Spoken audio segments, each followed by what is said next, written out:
সিগারেটের দাম অনেক, কিনতে গেল বিড়ি, পরোটার সাথে নাকি পেঁয়াজ লঙ্কা ফ্রি। আনলিমিটেড তরকারি, খালি হবে না পাত্র, 3 খানা পরোটা 30 টাকা মাত্র। 30 টাকা, যাতে ট্রেনের টিকিট হবে না। তো গাইজ, এই কনকনে শীতে যদি তরকারি চাও ফ্রিতে, তাহলে এখনই যাও রাজুদার দোকানে। রাজুদার দোকানে পরোটা আর আনলিমিটেড তরকারি খাওয়ার জন্য হাজার হাজার মানুষ ভিড় করছে। খুবই ভালো কথা, একটা মানুষ খেটে খাচ্ছে, মানুষের কাছে পরিচিতি পাচ্ছে, এটা দেখতেও ভালো লাগে। রাজুদার এই সাকসেস দেখে আমি খুব খুশি হয়েছি। তো যাই হোক, আগে একটা সময় ছিল যখন বড় বড় রাজারা অর্থ ব্যয় করে মুজরা দেখতো, বাট এখন বদলে গেছে যুগ, বদলে গেছে সময়। এখন আর মুজরা দেখার জন্য টাকা লাগে না, এখন আর মুজরা দেখার জন্য তোমাকে রাজা মহারাজা হতে হবে না, তোমাকে শুধুমাত্র একটু ভাইরাল হতে হবে। ওই হলো ভাইরাল ভাইরাল ভাইরাল। রাজুদা এখন ভাইরাল হয়েছে বলে রাজুদার দোকানে মানুষ ফ্রিতে মুজরা করে যাচ্ছে। না না, আমি বিশ্বাস করি না। বিশ্বাস হচ্ছে না তো তাহলে নিজেরাই দেখে নাও। ভাই, এই মেয়েটা রাজুদার দোকানটাও ছাড়লো না, এতদিন ট্রেনের মধ্যে নেচেছে, বাসের মধ্যেও নেচেছে, আর এখন সোজা পরোটা দোকানে চলে গেছে নাচার জন্য। এটা তোমার ফাংশনের স্টেজ নয়, বুঝলে? এই সামান্য কথাটা এর মাথায় ঢুকবে বলে তো মনে হয় না। বাস, ট্রেন, এমনকি লোকের দোকানকেও ফাংশনের স্টেজ মনে করেছে। মূর্খ মেয়ে মানুষ কোথাকার। রাজুদার পরোটা খেতে এসে কাক হেগে দিল। ঠিক হয়েছে। তার মানে এর মুজরা দেখার পর কাকেরও হাগা পেয়ে গেছে, কাকও এর জ্বালায় অতিষ্ঠ হয়ে গেছে। কখনো আমি হাসি, কখনো আমি রাগি, আলবাল নাচ দেখলে তার মাথায় হাগি। তো আমাদের রাজুদার দোকানে মেয়েটা উদুম নাচছে, কিন্তু আমাদের রাজুদা একদমই পাত্তা দিচ্ছে না। নানা রকম অঙ্গি ভঙ্গি করে রাজুদার দৃষ্টি আকর্ষণ করার চেষ্টা করা হচ্ছে, কিন্তু রাজুদা কিছুতেই তাকাচ্ছে না, কিছুতেই অ্যাটেনশন দিচ্ছে না। রাজুদা নিজের ধ্যানে মগ্ন আছে, বাট একই রাজুদা আর চোখে তাকিয়েছে, তার মানে শেষমেশ রাজুদার ধ্যান ভাঙিয়েই ছাড়লো গাইজ। যাক, ধ্যান তাহলে ভাঙাতে পেরেছি। তো যাই হোক, রাজুদা আর চোখে তাকালেও কোনো রিয়াকশন দিচ্ছে না, বাট একই রাজুদা হাসছে। এই প্রথমবার রাজুদার মুচকি হাসি দেখতে পেলাম গাইজ, মানে এরা যা শুরু করেছে রাজুদাকে ফাঁসিয়েই ছাড়বে। আরে ফাঁস গিয়া। বিয়ে হয়নি তো, তাহলে আমি তোমার প্রবলেম আছে। হোয়াট? শেষমেশ রাজুদাকেও ছাড়লো না, তাকেও প্রপোজ করে দিল। I love you. ভাই, এরা যা শুরু করেছে এই শীতকালে রাজুদার বিয়ে দিয়েই ছাড়বে। রঘু, পুরোহিতকে খবর দে। রাজুদার বিয়ের মেনুতে থাকবে 3টে পরোটা, আনলিমিটেড তরকারি, আর তার সাথে পেঁয়াজ লঙ্কা একদম ফ্রিতে পাবে। আমি বিয়ে বাড়ি যাবো, কি মজা। রাজুদার পরোটা এত জঘন্য হবে আমি কখনো ভাবিনি। একই রে ভাই, এসব কি বলছিস? একটু আগেই তো রাজুদাকে প্রপোজ করছিলিস, আর এখন তার পরোটাকে খারাপ বলছিস। যত সব বেইমানের দল। আমার তো মনে হয় রাজুদা এর প্রপোজাল রিজেক্ট করে দিয়েছে, তাই জন্য রাজুদার পরোটার বদনাম করছে, তাই তো? একদম একদম। আমার কিন্তু এরকম কোনো মন্তব্য নেই যে রাজুদার পরোটা কিন্তু খারাপ।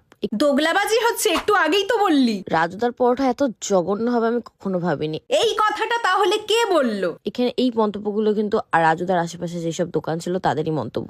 রাজুদার আশেপাশের দোকানদাররা রাজুদার পরোটা নিয়ে তোর কাছে কমপ্লেন করছে কেন রে? তুই কি বড় ফুড ইন্সপেক্টর? আমার পরোটা দেখতে গেলে নরমালি লেগেছে। আব্বে, পরোটা নরমাল হবে না তো কি অ্যাবনরমাল হবে? এটা আপনি মেয়েকে বোঝান তো। এই পরোটা খাবার জন্য তেলের লাইন দিয়েছি না পরোটার লাইন দিয়েছি, নিজে কোমর ব্যথা হয়ে গেছে, নিজেও বুঝতে পারছিলাম। কোমর ব্যথা হয়ে গেছে, তবুও পরোটা দোকানের সামনে নাচাটা বন্ধ হয়নি গাইস। পরোটা দোকানে গিয়ে এরা আর কি কি করবে আমি জানি না ভাই। পরোটা দোকানে পরোটা খেতে যায় মানুষ, কিন্তু এরা যায় মুজরা করতে, প্রপোজ করতে। I love you. এই নাটক না করে পরোটা খেতে গেছিস, পরোটা খা। কেন? টাকা নেই কিন্তু আমাদের। টাকা লাগবে না, তুমি খাও না, তুমি খেলেই আমি শান্তি পাবো। কি বলছো রাজুদা, তুমি একে ফ্রিতে খাওয়াচ্ছ? রাজুরা ফ্রিতে আমাদের খাওয়ালো, ঠিক আছে? কত ভালো। ওরে বাবা, রাজুদা বিনা পয়সায় খাইয়ে দিল তাহলে। সো গাইজ, আমাদের রাজুদা পরোটা বেচে বলে তাকে কিন্তু কেউ ছোট ভেবো না। আমাদের রাজুদা কোনো রাজা মহারাজাদের থেকে কম যায় না। আগেকার দিনে রাজারা যখন মুজরা দেখতো তখন তারা মুজরা দেখে খুশি হয়ে তাদেরকে সোনা গয়না দিত, কিন্তু আমাদের রাজুদার কাছে সোনা গয়না নেই তো কি হয়েছে, পরোটা তো আছে। পরোটা দোকানে ফ্রিতে মুজরা করার জন্য রাজুদা এদেরকে ফ্রিতে পরোটা খাইয়ে দিল। সাব্বাস রাজুদা, সাব্বাস। বাবা বাবা বাবা। তো জেনারেটর মামুনি, তোমার রাজুদার পরোটা খেয়ে কেমন লাগলো? আই এম তো অবাক। আরে ভাই, পরোটা খেয়ে ভালো লেগেছে নাকি খারাপ লেগেছে সেটা বল। পরোটা খেয়ে অবাক হওয়ার কি আছে? প্রথমবার নিজের নাকের মোড়া টেস্ট করার পর।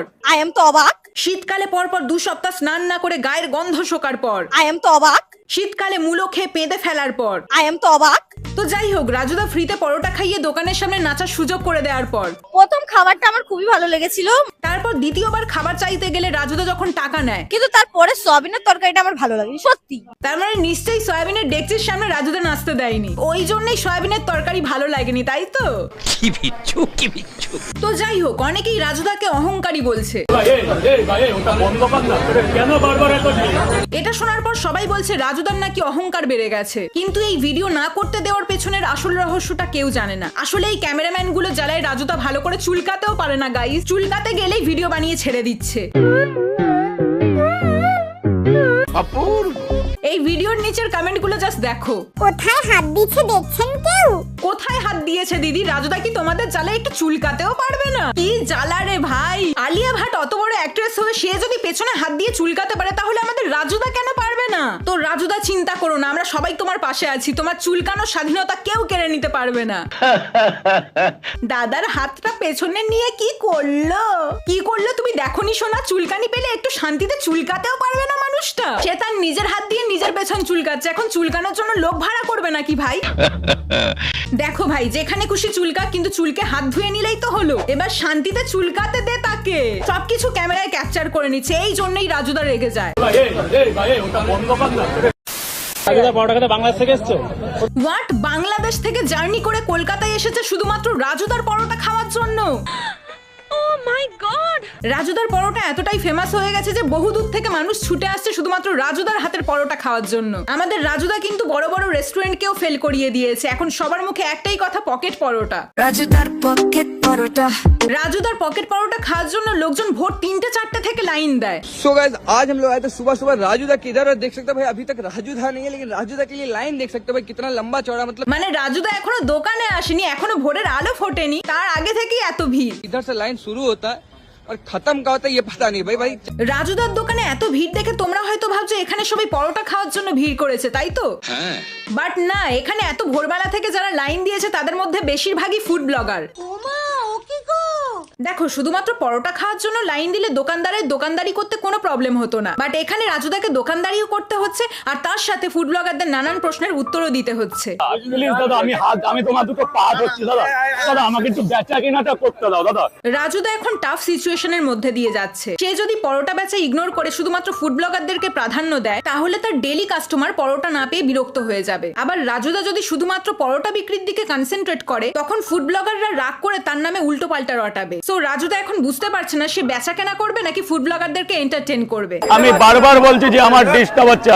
দেখো, মানছি রাজুদার ফেমাস হওয়ার পেছনে অবশ্যই অনেক ফুড ব্লগারদের অবদান রয়েছে, বাট একটা সময়ের পর একজন ব্যবসায়ীকে তার ব্যবসার জন্য স্পেস দেওয়া দরকার। তো রাজুদা এখন ফুটপাতে পরোটা বেচে, বাট একদিন রাজুদার নিজস্ব দোকান হবে সেই কামনাই করি। রাজুদা, তোমার জন্য অনেক অনেক শুভ কামনা রইল। তো গাইজ, আজকের ভিডিও আমি এখানেই শেষ করছি, আর ভিডিওটা ভালো লাগলে বেশি বেশি করে লাইক করো। দেখা হচ্ছে নেক্সট ভিডিওতে।